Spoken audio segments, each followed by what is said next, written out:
Welcome to the Ironwood Strength Show, episode one. Um, Obviously, this is the first episode, the premiere episode. So this episode is just going to be an introduction. It's going to be a two-part episode. Um, this first part will be an introduction, kind of go over what the show is, who it's for, things that I'm going to be talking about throughout the different episodes. And then part two, which hopefully will get released today as well, will be my resume in sorts, probably, but I'm going to go over, want to establish some credibility, and I'll go over what makes me a credible person to sit here and talk about strength training. So, first off, I got the idea for this show probably last fall. Had some time alone, and when I'm alone, I think about strength training most of the time. So, and I thought it was really interesting how I would have one thought and then I would just keep going from one thought. Um, and how that my thought process kind of weaved in and out, um, almost like a snake crawling through the grass.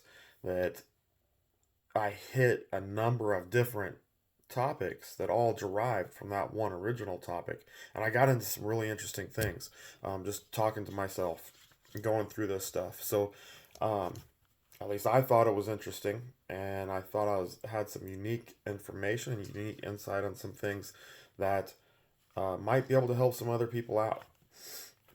And so I wanted to somehow document that, or release it, or have it available. I didn't really know, but I did eventually get the idea of starting some sort of podcast or YouTube channel, and so that's where I'm at right now. I really don't know what I'm doing on this, and I'll explain more about that probably at the end of this part of the video. But um, wanted to hit on a couple things. One, what is this show? What is it gonna be? And when I left strength conditioning, um, just about a little over 5 years ago, I guess. 2018 was the last time I coached, uh, and when I left coaching, I wanted to stay involved somehow because I felt I still had more to contribute. Um, and it had been pretty much my life for quite a while as a college strength coach. I was a coach for 17 years, I believe. So, or some sort of coach for 17 years. Um, and been lifting since 93. So I've got 30 years of lifting experience as well, and I just felt that I had a lot of experiences plus my commitment to studying and making myself more knowledgeable and a better coach and a better lifter, um, that I wanted to be able to contribute and help others, and um, help them achieve their goals, stay involved in the profession. And I had a couple ideas of how I would stay involved, and I am sitting here 5 years later having not done any of that. Okay, so I haven't been involved. Uh, when I was coaching, I had written a number of articles, all published through EliteFTS.com. And when I quit coaching, I didn't feel that I had the right to have that platform, or had the credibility to be putting out information any longer. Um, I don't even know if that's the right way of saying it. I just didn't feel right doing it. So I quit writing articles and wanted to find another way to contribute kind of the back, um, through the back door, I guess, kind of way. And I didn't do it. Um, but it's always kind of been on my mind, at least as far as putting out information, that's always something that I wanted to do. And so this is kind of getting at that. Um, and I do enjoy helping others. achieve their goals. It's something that I always achieve. It's one of the reasons that I was a strength coach. Um, Another thing is that when I was going through those thoughts, and now I kind of already hit on that, so I'll just keep going. Um, but it's also going to be a very unedited, unscripted, raw channel of information. Um, as you can see, I made a mistake just here a little bit ago, and I just kind of bounce around, and that's kind of where my thought process works. But um,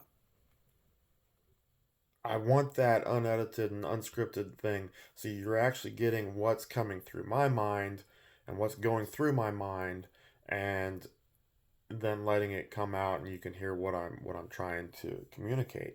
Um, but the show is definitely going to be unedited, unscripted. What I record is what I record, and that's what's going to be put out. Um, Basically, the show is going to cover anything strength. Okay, it's going to be a strength training show. Uh, Number of different. Well, let's go over this first. Who is it going to be for? It can be for anyone that's seriously involved or um, that has a serious interest in pursuing strength. And that can be, your power lifter, which I spent a number of years as a competitive power lifter, so I've got that background. Um, it could be for your strength coach that's trying to help their athletes get better, and I'll hit more than just direct strength. I might get into some of those other areas, but it will be primarily just strength training. Um, it could be um, for a weightlifter or a strongman competitor that are looking to improve their strength. Now their sports are a bit more specific than what I'll probably get into here. Maybe some theory type stuff, but their sports are very specific that I can't just say, oh, well, I did this for powerlifting. You can apply it as a weightlifter. You know, it probably isn't going to be that easy. Those are two different sports, um, but they can definitely powerlifters or weightlifters, strongmen can definitely get stuff out of this for sure. As far as develop the strength development aspect that I'm going to be discussing, um, it could be for an athlete. Maybe you're a high school athlete or a college athlete that doesn't have a strength coach, and you're trying to learn more to help yourself. To how you need to be training and what things can you be doing to improve your strength that you can utilize on the field or the court or wherever that is. Um, the fitness enthusiast. If you're just someone that likes to go stay in shape, I don't really know what that means. I don't know what stay in shape means, honestly. But if you're serious about fitness and strength is a component of that, this should be something that you can get something out of. Definitely. So, it could be for a number of different people, like I just stated, and it's definitely not limited to those groups that I just mentioned, but um, it is. If you're interested in strength, this is going to be a good show for you. If you're interested in knowing more about strength, not just, oh, here's a program, let me go do it. If you're interested in actually knowing something about what you're trying to do, this would be a good show. Um, what am I going to be covering? It's going to cover a number of things, and I'm not going to, these are just some things that I jotted down. Um, as far as topics that I'll go over, but it's definitely not a conclusive list. I mean, it's going to be all sorts of stuff goes through my head, so it could be anything. But powerlifting, obviously, I mean, that's something that I'll definitely cover. Um, Training as you age. I'm 44 years old, and I trust me, I am not the same lifter I was, and I don't adapt to training the same way I used to. That's going to be the same for anyone. Is that when you're 25, you can do anything. You're going to recover from it, and you can go again. When you're uh, when you're 44, 45, 46 years old, probably before then is when it starts happening. Is that um, it becomes more difficult to recover, and you have to make different adjustments to your training so you can recover and still make progress. Starting a home gym. When I quit coaching back in 2018, I'd always trained where I worked. Just step out of my office, head out into the weight room, and get my workout in. Um, Now, or in 2018, I didn't have any way of doing that.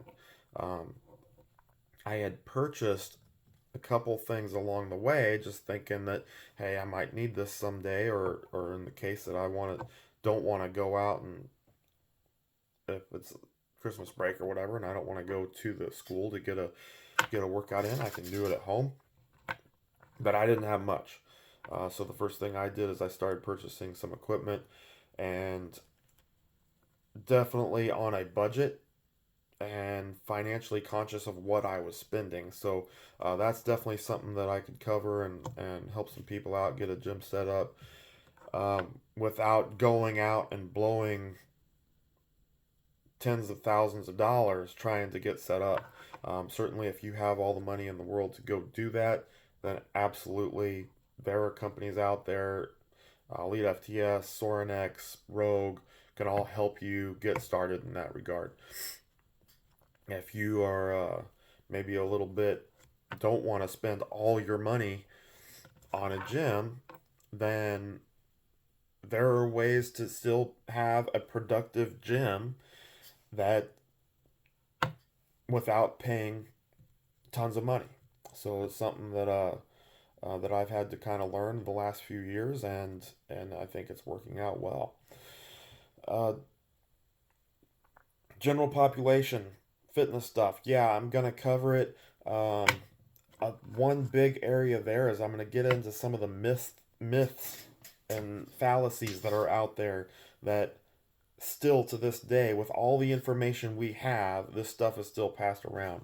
I find it really interesting that whenever I talk to another strength coach, whenever I talk to someone that knows a lot about lifting, and I'm talking to someone that is been in the trenches doing it, uh, not someone that read a book one time or picked up a magazine or works out occasionally. Talking about someone that's serious about it. When I talk to them, they give me all the respect in the world, and they understand what I'm talking about. It doesn't mean we agree on every single little thing, but there's a number of things there. When I give them information, I'm an outside the box thinker, but when I'm giving them information, they're like, oh, yes, that makes sense. I haven't thought of that. Um, but the bottom line is they have an understanding and they have a respect for what I'm saying. But when I talk to someone that's barely involved in the field, oftentimes I get greeted, oh, that'll never work, or you don't know what you're talking about. Um, it's interesting that the people that know more know that I know what I'm talking about and they realize that, but the people that are barely involved automatically just write me off because my thoughts aren't what is generally commonly accepted. I am going to get beyond um, common knowledge, which is many times not based on facts, not based on science. Um, and that's something that I think and it goes beyond the general fitness area or the general population. It goes into college athletics and and everywhere because there's just been so much bad information passed around for so long. But I'll try to break through some of that. Training for sports, like I said, I walked off the field the last time in 2018, July 31st, 2018. Blew my whistle for the last time that day, and um, so I haven't been involved. I've done some directly as far as coaching goes and working with athletes. I've done some, I guess, consulting, if you will, uh, but that doesn't mean that all my knowledge left my head. I mean, it's still there, and um, there's definitely some things that I would like to talk about in that regard.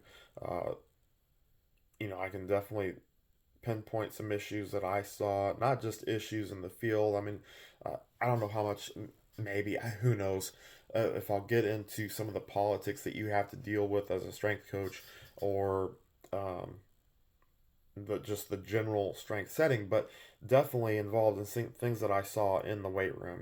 What were the weaknesses that I was seeing? What was um, the day-to-day stuff that you deal with, it's probably the stuff that coaches want to be involved in versus all the political stuff that you have to deal with as well. What did I see in athletes coming out of high school coming to college? There was a number of issues there that needed to be addressed by the strength coach, and that's definitely something that it's kind of a tricky area for some coaches and some teams that you have to work with. But there's definitely some stuff there that I think I got um, some knowledge and experience with, that I can um, put some information out that should be able to help if you're someone that needs help in that, or just looking for ideas. Um, so there it is, part one of episode one. And again, this show is anything strength, and I'm not ready to finish yet, so I'm gonna keep going. I thought I was. Like I said, unscripted, unedited. You get things as they come out of my head, and I just roll with it. Um, so yesterday I sat down to do this, and I sat down, had everything ready. I was gonna shoot a YouTube live video, and apparently my laptop does not have a camera. Had no clue. I thought it had a camera. I thought I was ready to go. Um, but it says there's no camera. I got a little circle up here on the top of it, but it still says there's no camera. So um, I'm recording this with my cell phone right now, and it looks like I'm going to be doing it that way because I don't know much about cameras. I'm not technologically inept, but I'm not adept either. So I will be learning some of this stuff as I go. I would like this thing to also be a podcast. I'm not sure how to do that. I want the video component too, because there's times that I'm going to want to go out into my gym and my garage and show some things. I don't want it to strictly be just me sitting in front of a cell phone talking, but as of right now, that's kind of where I'm at, is that I'd like to figure out how to make this into a podcast. So if any of you have any ideas how to make this better, I'm not looking for it to be something fancy. I'm not setting up lights in here. I'm not getting microphones out. Um, I'm probably not going to purchase a camera that's very expensive. I may purchase a dry erase board to put up some diagrams or something, or find a way to show things on my laptop. As far as I have so many Excel spreadsheets, it's unreal how many I have. Um, but if you guys got any ideas, feel free to shoot them my way. If you know anything about making this into a podcast as well as the video, let me know, because I'm just figuring all this stuff out as we go through it, or as I go through it, and any advice might be appreciated, will be appreciated. Now, that is the end of the Ironwood Strength Show, episode one, part one. Hopefully, get part two released today as well. We'll have to wait and see on that one. That is it. So long, and I will see you next time.